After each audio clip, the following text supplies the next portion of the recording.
ennemis politiques. Deux personnes qui ont eu à faire l'histoire, à construire l'histoire de la Côte d'Ivoire, depuis la mort du président Houphouët jusqu'à nos jours. La troisième personne, la troisième entité, c'est le président Bédié. Mais pour le moment, oh merci beaucoup le gars, je t'attendais comme tu as écrit, c'est bon. Tu vas seulement écouter sans commenter et tu n'auras pas la possibilité de mettre les têtes de mort. Je t'ai bien eu. Et pour le moment, nous allons parler que du président Gbagbo et du président Ouattara. Ce qui est étrange et me pousse à parler de la politique interne d'un pays ami comme la Côte d'Ivoire, c'est parce que certains acteurs politiques camerounais sont venus nous dire comme quoi le président Paul Biya devait aussi recevoir ses opposants. Qu'il doit recevoir les opposants. Parce que selon eux, la politique, c'est pas la guerre. Bonsoir Catherine. Continuons à partager. Selon ces petits hommes politiques, ils se disent qu'ils ont très bien analysé et contextualisé la situation en Côte d'Ivoire, au point de faire un parallélisme direct avec ce qui se passe au Cameroun. Mes chers frères et sœurs, regardons d'abord plus ou moins ce qui s'est passé en Côte d'Ivoire. Je ne vais pas m'attarder dessus, hein. Je vais juste montrer l'extrait. Il y a l'extrait de 6 minutes, mais moi je vais montrer l'extrait de quelques secondes. Parce que c'est ça qui importe, cet extrait de 15 secondes. Bon, je vais mettre ceci. Voilà. Je mets... OK. Voilà. Cet extrait de quelques secondes, on tourne la caméra. Voilà. C'est cet extrait de 15 secondes qui m'importe, que je suis en train de vous montrer. On voit bien le président Laurent Gbagbo et le président Ouattara, la main dans la main, du moins sur le même tapis rouge. Je remets play parce qu'on n'a pas vu le début. Voilà. Nous voyons bien le président Ouattara accueillir le président Gbagbo. Ils causent tout doucement. Malgré le Covid, se font la collade. Et là, ils prennent un bain de photos. Continuons à partager, c'est très important ce que je vais dire plus tard. Et là, on voit les Camerounais s'exalter. Les Camerounais sont contents et les Ivoiriens aussi. Toute l'Afrique est contente. Ça, ce n'est pas ce qui nous dérange et ce n'est pas ce qui nous importe. Non, non. Voir le président Ouattara et le président Gbagbo, c'est une bonne chose. Bonsoir à Vicky Vastez. Mettons le cœur. C'est une très bonne chose pour l'Afrique. Mais le gros souci avec les Camerounais, c'est que les gars, ils aiment toujours s'imposer dans les choses des gens. Les Camerounais aiment toujours s'imposer dans les choses des gens. Bonsoir, je vois tout. Mettons les cœurs. Ils ne pouvaient pas laisser les Ivoiriens faire leurs choses. Et qu'on n'en parlait même pas. On prenait acte, on applaudissait et on disait, ok, vivre l'unité en Côte d'Ivoire. Non. Il faut absolument qu'ils aillent chercher l'événement d'autrui pour venir chercher un moyen de créer un trouble au Cameroun avec de très fausses analyses. Alors, parlons de l'histoire. Ça, c'est très bien. Et comme vous voulez faire un parallélisme, on va faire un parallélisme. Ça veut dire, je parle de la Côte d'Ivoire et je parle du Cameroun. Voilà.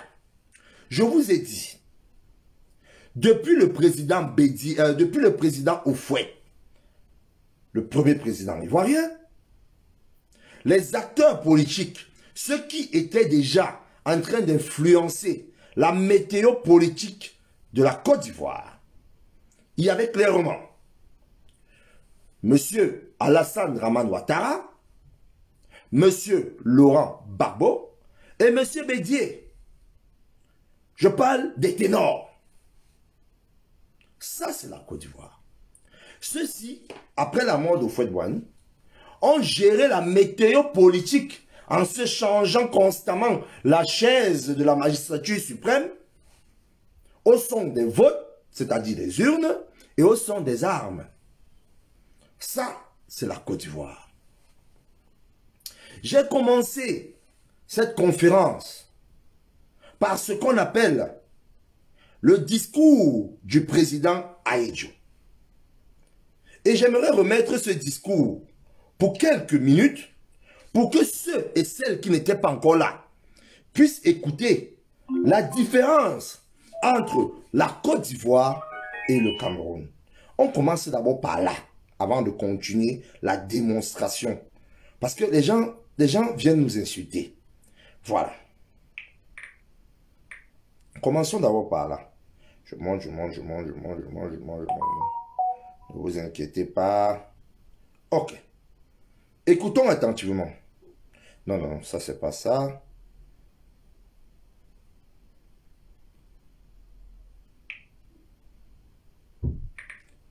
Continuons à partager. Je monte.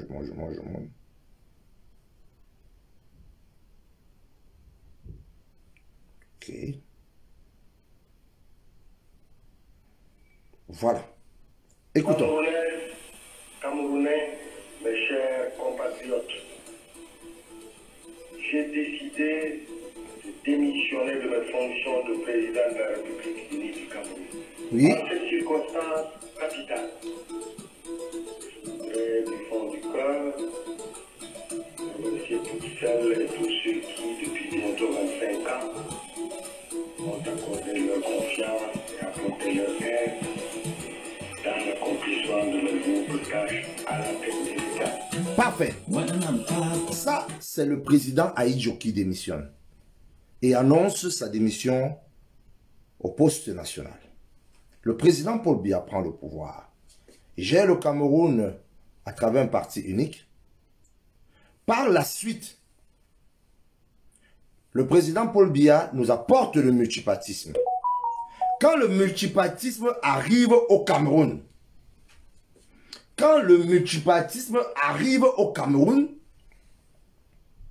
l'opposant, le SDF de M. Fundji, s'érige en tant qu'opposant du RDPC, principal opposant du RDPC.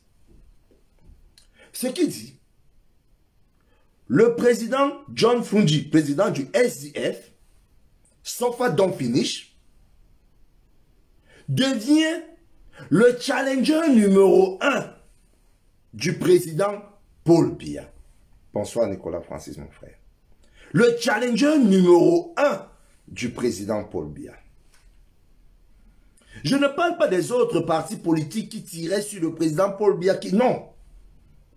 Je ne parle pas de l'UNDP, qui était aussi un très grand parti politique, mais le SDF était le premier parti d'opposition au Cameroun.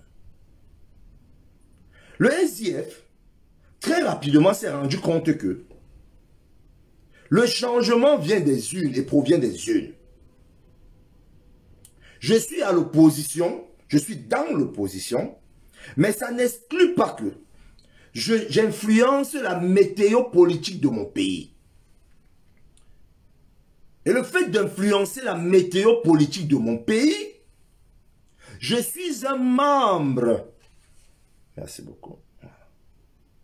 Je suis un membre important de ce pays et je dois participer au bon fonctionnement du pays. C'est ce que le SDF s'est dit. Le chef de l'État, son Excellence Paul Biya, bien avant que la Côte d'Ivoire, imagine même un seul instant que deux adversaires politiques peuvent se saluer. Le président Paul Biya l'avait déjà fait. Il a eu à le faire. Pas une fois, pas deux fois. Avant que La Côte d'Ivoire ne parle même de dialogue national. Parce qu'ils n'ont pas encore fait de dialogue national. Nous, on a fait un grand dialogue national. Il faut mettre les cœurs pour le visionnaire, le président Paul Biya. Sincèrement, parce que les gens qui viennent parler de politique ne comprennent même pas la politique.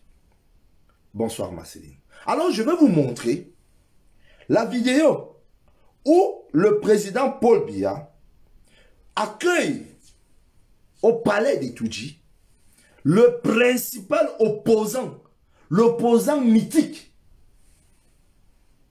du RDPC, le SDF, le président John Fungi, l'opposant mythique du candidat Paul Biya à la magistrature suprême. Les deux acteurs qui sont en fait le socle de notre démocratie, sans toutefois manquer de respect aux autres partis politiques. Mais c'est ça qui est la vérité. C'est ça qui est la vérité. Ceux-là même qui ont toujours fait la pluie et le beau temps de notre pays, la pluie et le beau temps de notre démocratie. Les voici d'abord assis. Commençons d'abord par la vidéo. Je vais vous montrer la vidéo. Attendez que je mette le volume. C'est très important. Voilà. Maintenant, je tourne la caméra. Regardons. Ça, c'est l'opposant mythique du président de la République, son Excellence Paul Biya.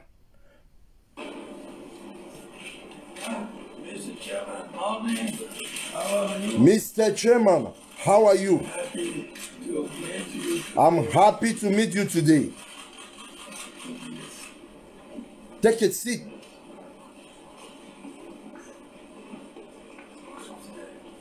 Avant de continuer, je mets pause.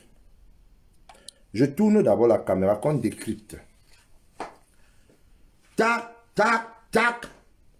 Mr. Chairman, le président Paul Biya reconnaît la grandeur de son opposant politique, de l'homme et de l'homme politique. Il dit en anglais, I'm happy to see you. Take a seat. Vous savez en quelle année c'était? Quand vous voyez un visionnaire, respectez-le. Voici un président qui reçoit son opposant politique, l'opposant numéro 1. Il n'y a pas eu de mort d'homme.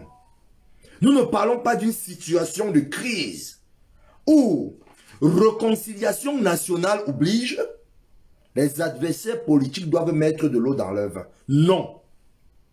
Ici, on parle d'une situation, d'un moment stable, de stabilité absolue, de bon fonctionnement étatique. Un moment normal, un moment de simple, un jour normal. Vous comprenez? La météo politique du Cameroun était stable. Il n'y avait pas de tic-tac, non. Il n'y avait pas de guégué, non. Mais par rapport au bon fonctionnement du Cameroun, le président Paul Biya reçoit le leader politique de l'opposition parce que celui-ci doit lui donner sa vision de comment le pays est en train de fonctionner. Et lui, le président Paul Biya, doit converser avec l'opposant pour lui dire plus ou moins comment lui voit les choses. Et ensemble, ils tombent sur un point commun, une ligne commune, bonsoir la sentinelle, de comment le pays doit fonctionner. Je parle encore, ça c'est dans un moment simplicissime, un moment normal. Ça veut dire, comme le président est en train d'aller au travail, il dit, ok, mon ami, mon frère Chairman, on sait se voir vendredi, un vendredi normal, un mardi normal, simple, il se voit. Ce n'est pas une histoire qui a eu 3000 morts. Ce n'est pas une histoire où le pays est fragmenté. Ce n'est pas une histoire où les gens ne savent même plus manger ensemble parce qu'il y a la fiole qui peut les fioler. Non. Ne comparez pas la politique du président Paul Biya à la politique d'un président en Afrique. Non, non, non, non, non, non, il a une longueur d'avance de je ne sais pas combien de temps. Voilà pourquoi il a dit, ne dis pas au pouvoir qui veut. Il a dit ça à Hollande. Continuons à voir comment le chairman s'assoit dans l'aisance absolue parce qu'il ne craint rien. Il sait qu'en face de lui, il a un homme qui sait jauger, juger la compétence et le poids politique de tout un chacun. Il sait que même plus petit peut apporter, peut être une valeur ajoutée dans ce que lui propose déjà. Il a besoin de tout le monde pour mieux. Oh non. Sincèrement, mon prochain enfant, quand les garçons veulent donner le nom de Paul Biya, là, je suis obligé.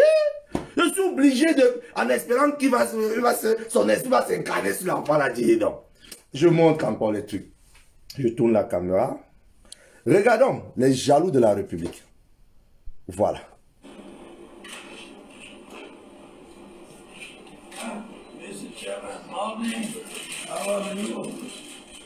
I am happy to meet you today.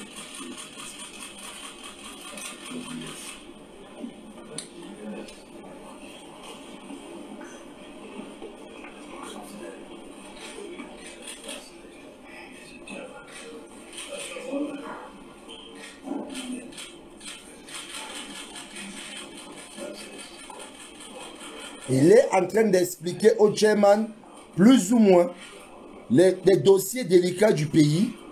Il explique ce qu'il a eu à faire et le chairman donne son point de vue par rapport à ces dossiers. Il faut comprendre que les deux ont déjà analysé les points sur lesquels ils vont plus ou moins travailler. Et c'est une séance de travail assez longue. Le chairman présente son équipe. Voilà l'équipe. Il respecte l'équipe de l'opposition. Il respecte l'équipe de l'opposition. C'est-à-dire, il salue chacun. Il serre la main à chacun. Il remercie chacun pour son travail par rapport à la politique camerounaise. Chacun est salué. Chacun est respecté. Voilà les suggestions du SIF et du chairman par rapport au dossier sensible. Ils se saluent fraternellement et ils se redonnent rendez-vous pour la prochaine fois. Et le chairman s'en va. Écoutons. It was a nice meeting where we agreed that the dialogue started, the stalemate is unbroken, and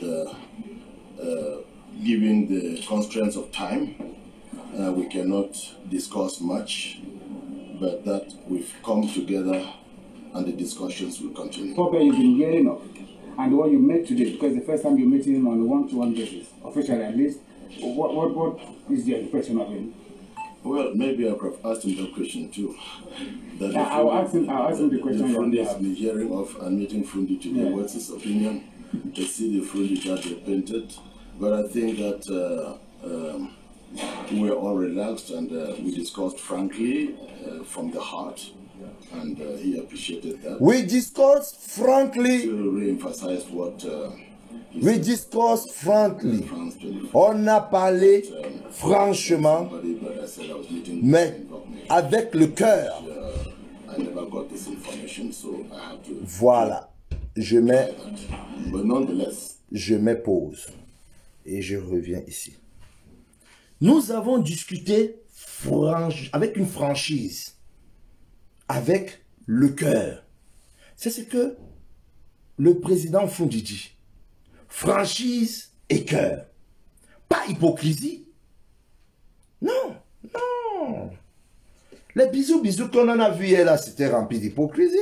Mon frère, et pourtant ton frère qui t'a laissé quand même pour 10 ans à ces pays. Bon, comme je disais tantôt, la politique interne de notre pays ne m'intéresse pas. Je ne vais pas traverser la frontière parce que je n'aimerais pas qu'on traverse la frontière de notre politique interne. Mais ne comparez pas l'incomparable. Ne comparez pas un professeur agrégé, un professeur d'université, avec un maître d'école primaire, même comme tous les deux enseignent. Non, c'est pas la même chose. Le président Paul Biya est loin dans la politique.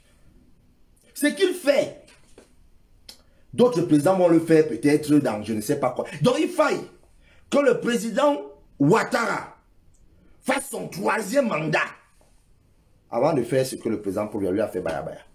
Expliquer au chairman plus ou moins les dossiers délicats du pays. Il explique ce qu'il a eu à faire et le chairman donne son point de vue par rapport à ces dossiers. Il faut